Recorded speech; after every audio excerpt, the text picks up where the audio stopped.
नमस्ते दोस्तों, चैनल पर आपका एक बार फिर से स्वागत है। आज हम समझने वाले हैं एक जबरदस्त कोरियन क्राइम ड्रामा फिल्म क्रिप्टोमैन। ये कहानी है पैसे की, लालच की और एक ऐसे जीनियस की जो डिजिटल दुनिया को अपने इशारों पर नचाना चाहता है। इस कहानी को आखिर तक जरूर देखेगा क्योंकि इसका जो फाइनल ट्विस्ट है ना, वो सच में आपके होश उड़ा देगा। फिल्म की शुरुआत ही एक ऐसी लाइन से होती है जो पूरी कहानी का थीम सेट कर देती है। हमारा हीरो जिनवू कहता है, असली ताकत पैसा है और आज के जमाने में पैसा सिर्फ कोड में ही मौजूद है। बस यही सोच पूरी फिल्म की जान है। तो चलिए कहानी की शुरुआत करते हैं साउथ कोरिया के डिजिटल अंडरवर्ल्ड से, एक ऐसी दुनिया जहां एक बहुत बड़े फाइनेंशियल स्कैंडल ने तहलका मचा रखा है। सोचिए, पूरे देश में क्रिप्टो स्कैम्स और डार्क वेब ट्रांजैक्शंस का एक तूफान सा आ गया है। पुलिस हर रोज नए नए फ्रॉड्स तो पकड़ रही है, लेकिन इन सबके पीछे जो असली खिलाड़ी है वो अब तक एक भूत की तरह सबकी पकड़ से बाहर है। और इसी उथल पुथल के बीच कहानी में एंट्री होती है जिनवू की। बाहर से देखने में वो एक सीधा साधा सॉफ्टवेयर इंजीनियर है, लेकिन असल में वो एक जीनियस लेवल हैकर है जो अकेले ही पूरी क्रिप्टो की दुनिया को कंट्रोल कर रहा है। लेकिन अब जिनवू छोटे मोटे गेम से बोर हो चुका है। वो प्लान कर रहा है अब तक की सबसे बड़ी डिजिटल चोरी का, और इसके लिए वो एक टीम बना रहा है।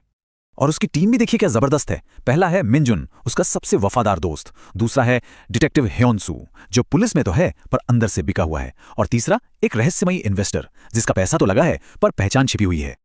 और इनका टारगेट कोई छोटी मोटी चीज नहीं, बल्कि देश का पूरा national crypto exchange. Plan simple है, उसे हैक करो और सारा का सारा पैसा अपने पास ट्रांसफर कर लो। इस खतरनाक मिशन का कोड नेम रखा गया है घोस्ट ट्रांसफर।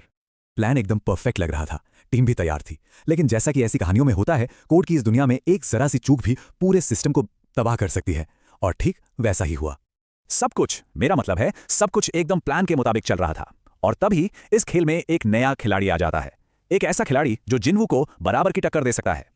यह है डिटेक्टिव पार्क जी होन, एक ऑफिशियल साइबर क्राइम एक्सपर्ट जिसका दिमाग जिनवू से कम नहीं चलता। वो धीरे धीरे इनके डिजिटल कदमों के निशान पकड़ने लगता है और खतरा बढ़ने लगता है।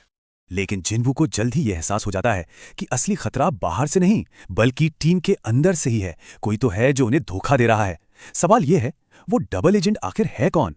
तो अब आते हैं कहानी के उस मोड़ पर जहां सब कुछ पलट जाता है, जहां धोखा होता है और असली विलेन का नकाब उतरता है।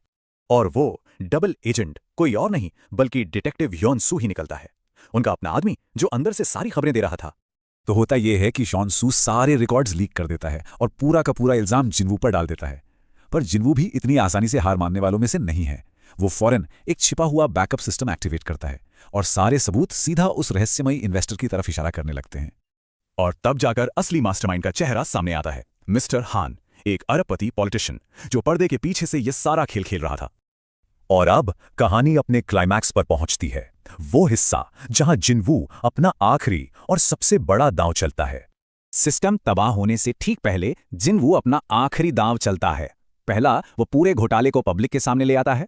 दूसरा, मिस्टर हान के काले धन का सारा कच्चा चिट्ठा लीक कर देता है। और तीसरा, एक ऐसा वायरस छोड़ता है जो सारी गैर कानूनी क्रिप्टो हिस्ट्री को हमेशा के लिए मिटा देता है। जब पुलिस उसे चारों तरफ से घेर लेती है तो वो अपनी सबसे यादगार लाइन बोलता है, तुम एक आदमी को पकड़ सकते हो लेकिन एक कोड को नहीं पकड़ सकते। और यहीं आता है फिल्म का सबसे बड़ा ट्विस्ट।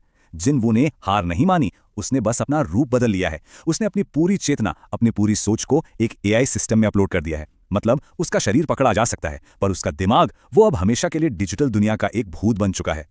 इस फिल्म का मैसेज एकदम साफ है। आज की दुनिया में सबसे ताकतवर हथियार बंदूक नहीं, इंफॉर्मेशन है। असली ताकत जिस्मानी नहीं, टेक्नोलॉजी है। तो जिनवू का शरीर भले ही कैद हो, उसका डिजिटल अवतार अभी जिंदा है और ये एक नए युद्ध की तरफ इशारा करता है, एआई बनाम सरकार। शायद इसकी कहानी हमें क्रिप्टोमैन 2 में देखने को मिले। और ये कहानी हमें एक बहुत गहरे सवाल के साथ छोड़ जाती है। अगर किसी इंसान का दिमाग सिर्फ एक कोड के रूप में मौजूद हो तो क्या उसे कभी सच में पकड़ा जा सकता है?